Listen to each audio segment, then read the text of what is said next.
Good afternoon. My name is Terry ALLEBAUGH. I'm the Community Impact Coordinator for the North Carolina Coalition to End Homelessness. I'd like to invite you to our press conference here today to announce the results of the 2018 point-in-time count. Point-in-time count is a process that's done across the United States, usually one night in the latter part of January. We've been doing it probably for about the last 15 years. It's a snapshot of homelessness. It's not a thorough picture, but it does provide us a good insight, especially when you look at trends over time of how we're doing as a nation, as a state, and as a community. So we're very pleased to have you all gathered here today. We're pleased to have a number of speakers here for our press conference. And I'd like to start off by, first of all, introducing the Secretary for the North Carolina Military and Veterans Affairs, Larry Hall. Secretary Hall. Thank you and good afternoon. Certainly appreciate everyone taking the time out to look at the important results we have to show and talk about the success that's been had over the last few years and what we need to do to continue the momentum. So that's certainly important. It is important, and as the most military-friendly state for both the military and veterans, it's important that we have our governor here today, the 75th governor of the state of North Carolina, Roy Cooper, and I want to welcome him to the podium. Thank you. Thank you, Secretary Hall, and I appreciate your leadership. I'm grateful, Terry ALLEBAUGH, to you for your leadership with the North Carolina Coalition to End Homelessness. And I'm grateful to the active members of the armed forces, veterans, and their families. You know, because of these brave men and women, I'm able to say whatever I think. I'm able to go wherever I want to go. I'm able to vote who I want to for office. I'm even able to run for office. My freedom I owe to these men and women. So when we are talking today about homelessness, it is something that we know we cannot tolerate. Homelessness for our veterans, these same men and women who risk their lives and who give of themselves for their country. We do have the third largest military presence in the country, and we have 720,000 veterans here in our state. And these veterans enrich our families, our communities, our workplaces every single day. But far too often, military veterans experience challenges transitioning into civilian life, sometimes with hardships finding employment, with health care, and with other setbacks. And after noble service to our country, no veteran should have to experience homelessness. While the problem continues to persist, I'm proud to share that we are making progress. According to a new point-in-time count, just this past year, from 2017 to 2018, we have seen homelessness for veterans reduced by 14%.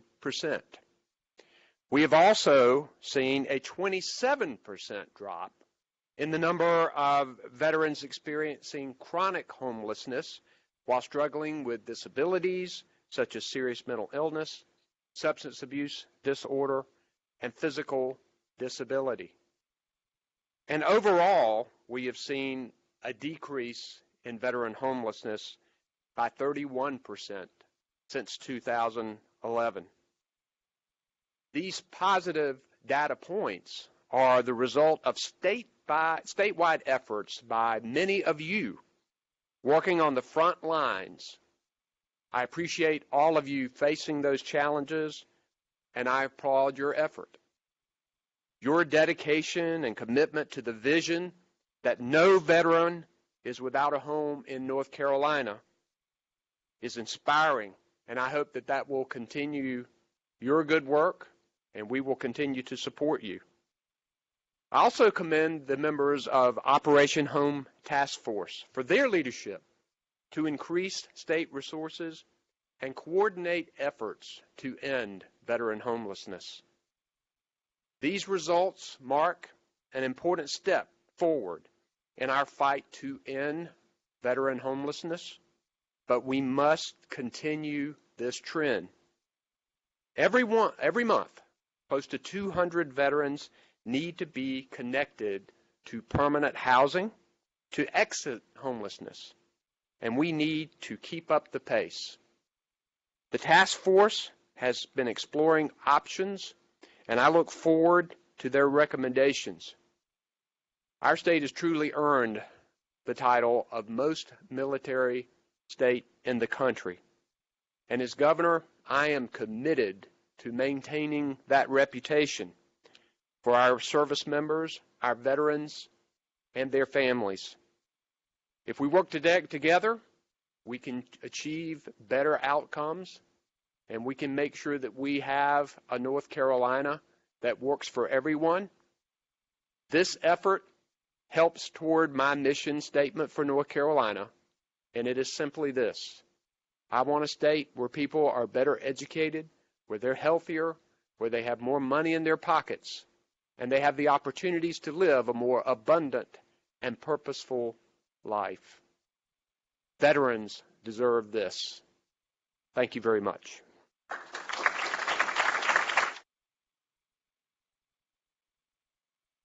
Thank you, Governor Cooper, for your remarks and for your willingness and openness to accepting our recommendations that actually will start to come in at the governor's working group that follows at 2 o'clock following this press conference.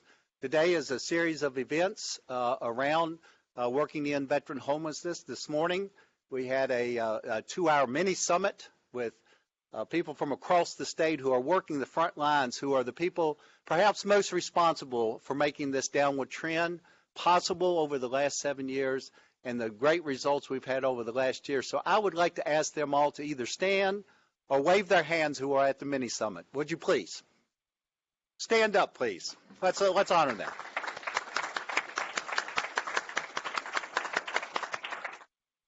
Let me say, Governor, that these are the folks that are making it happen around there, that are making our state proud, and we are pledged to continue to work with you to continue to do the work. Next up will be Cody Kinsley, the interim director of the North Carolina Division of Mental Health and Disabilities and Substance Abuse Services, and Scott Farmer, the director of the North Carolina Housing Agency. Cody Kinsley, please. Good afternoon.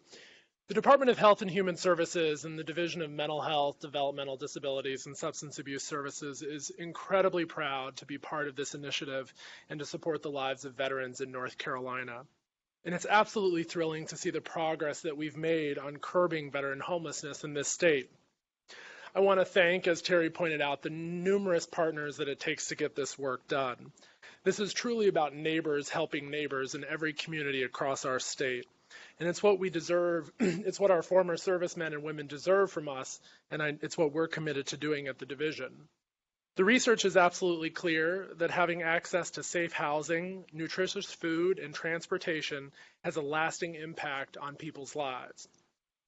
And that our fellow North Carolinians who have fallen on hard times and experienced homelessness have and will have a higher risk for health issues later in life, and even now.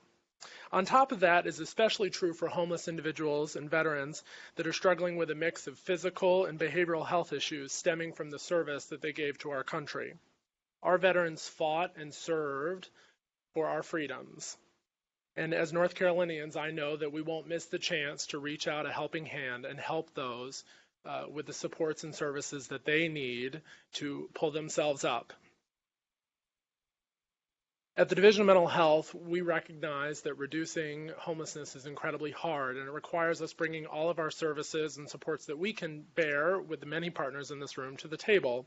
And I want to highlight just 3 programs that have done a lot of work in this area that we've been happy to partner with. First is in partnership with the federal government, the PATH program. The PATH program works to connect with individuals who are living outside, who may be experiencing serious persistent mental illness, helps engage with them, and then helps get them connected to the services and supports that they need to have food security, transportation, and eventually and hopefully a pathway to permanent housing. It's one by one. It's incredibly hard work, and I'm really proud that we're doing this in North Carolina. The second is a program called NC Serves. NC Serves, and I think their representatives here in the room, have helped make a difference by running 4 regional centers that help network with veterans that are in all places, whether homeless or not, who just need supports to get connected to community, to truly engage, to get employment, to get those little bits of help and financial assistance when maybe months are tight. NC Serves helps do prevention work so that individuals don't go down the path of homelessness, and that's a huge part of this pipeline, and I know the folks in the working group this morning and later this afternoon will be spending time working through that. And then the last program I want to highlight is our Veteran Support Services program, which helps train veteran service officers, do care coordination, to do that outreach across the state. Together, these programs help build a network that's more than just a safety net, but really a web of supports to help give individuals and veterans the services that they deserve. And I can't not say that in spite of the progress we've made, we know at the division there's so much more work to do, and we will continue to stay focused. I'm incredibly happy to be part of the governor's working group and to be focused on this issue, and we'll keep turning the tide on veterans homelessness in this state. Thank you.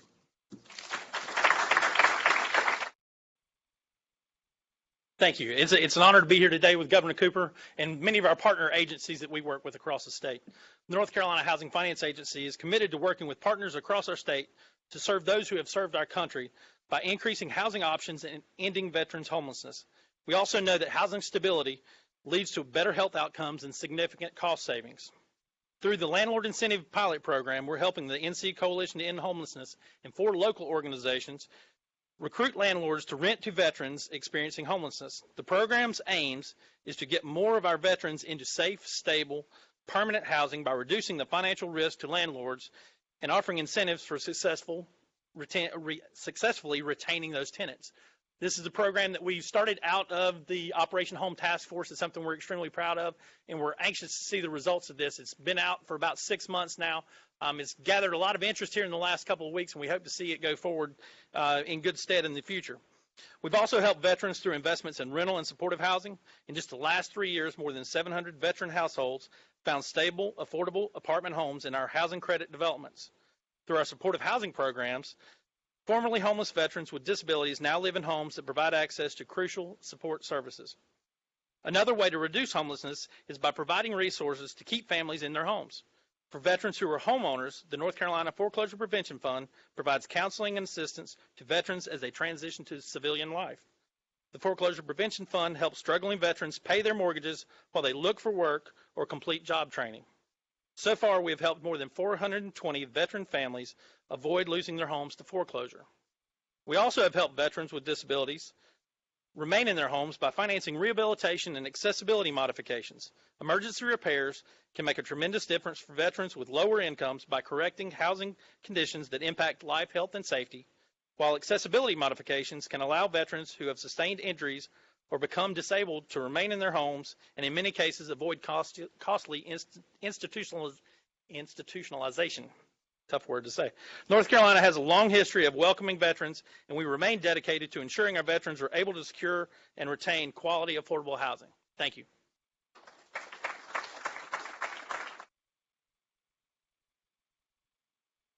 We are most assuredly using data-informed practices in North Carolina. Each of those points that you see up there, the reduction over time, the reductions that Governor Cooper mentioned, those are important, and they help give us information and help inform our strategies that we undertake.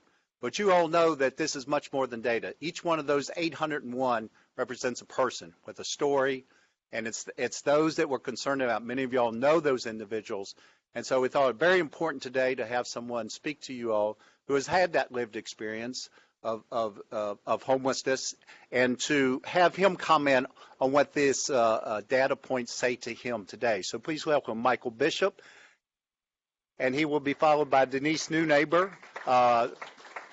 the director of the North Carolina Coalition to End Homelessness. Michael, welcome. I'd like to thank Governor Cooper and the North Carolina Coalition to End Homelessness for allowing me to speak today. I stand before you today as a successful man. I have a nice home, car, and a job that I love. But it wasn't always the case. 10 years ago, I lost everything due to re-injuring my knee from an accident that happened while I was in the Marine Corps. When you lose everything and you're not sure where to turn, you depend on your friends and your family. But they can only do so much, and you become a burden, so you have to look elsewhere. Thankfully, I had the resources of the Durham VA Medical Center and the homeless program outreach social worker, Bob Williamson. He was able to get me into the South Wilmington Street Center, where I spent 16 months. Frank Lawrence, who is now the director, helped me get things that I needed while I was there after having surgery and recovering. I found a job thanks to a fellow veteran and Jennifer Mahan. I also found supportive housing at Lenox Chase in Raleigh. This model is more profound than what anyone can imagine in helping people get a hand up, not a handout. Having people like Ed Stelly, who works with residents there, makes all the difference in the world. And if you don't know anything about supportive housing, please look it up. It's awesome. My job lasted only a short while, but the short while helped me make connections in the mental health and homeless field. And thanks to Gary Kuna, who is also a fellow Marine, I found the job that I have today, working with my fellow veterans, helping them get employment. The team that I work with there is one of the best in the whole VA. To borrow a phrase from the past, it takes a village. Well, it takes more than one agency working with the homeless to get them where they need to be. I know the numbers are a good sign, but we still have work to do so that each person, and especially each veteran, can have affordable housing and no one is sleeping on the streets. Thank you. Good afternoon. I want to thank Michael for sharing his story. I know that this is one story amongst many. We know that there are various reasons why people become homeless, and every story is as different as we all are. But the one theme that we see over and over again, continue through all of these stories, is individuals or families become homeless because of a lack of a support system. That support system is so essential to all of us in leading our most successful lives. And so for individuals who leave the military, where often the military was the support, sometimes that support falls away, and it is then the community that can become that support. And so the results that you see in our decrease in veteran homelessness is really a result of that support that our communities have provided. And that support needs to look as different as the individuals and families that we're serving. So that support has to be flexible and nimble, but it has to be centered around three key things. It needs to be centered on affordable housing, appropriate services, and adequate income. Some combination of those three things, affordable housing, appropriate services, and adequate income, are always the solution to homelessness. So we are all working to create a system where homelessness is rare, brief, and one-time only.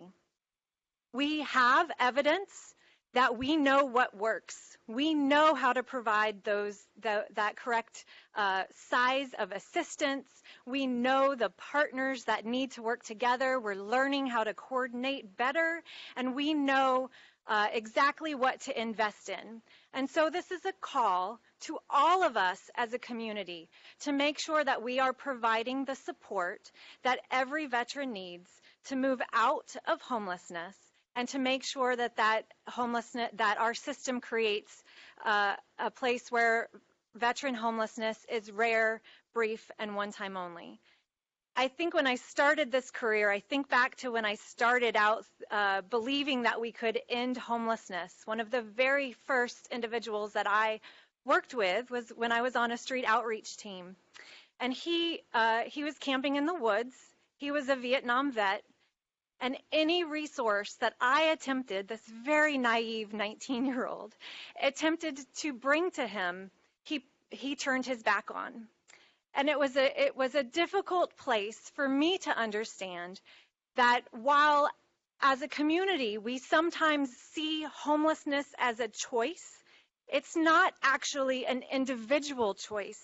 It's a choice that we're making as a community. It's a policy choice that we're making when we don't provide the adequate resources.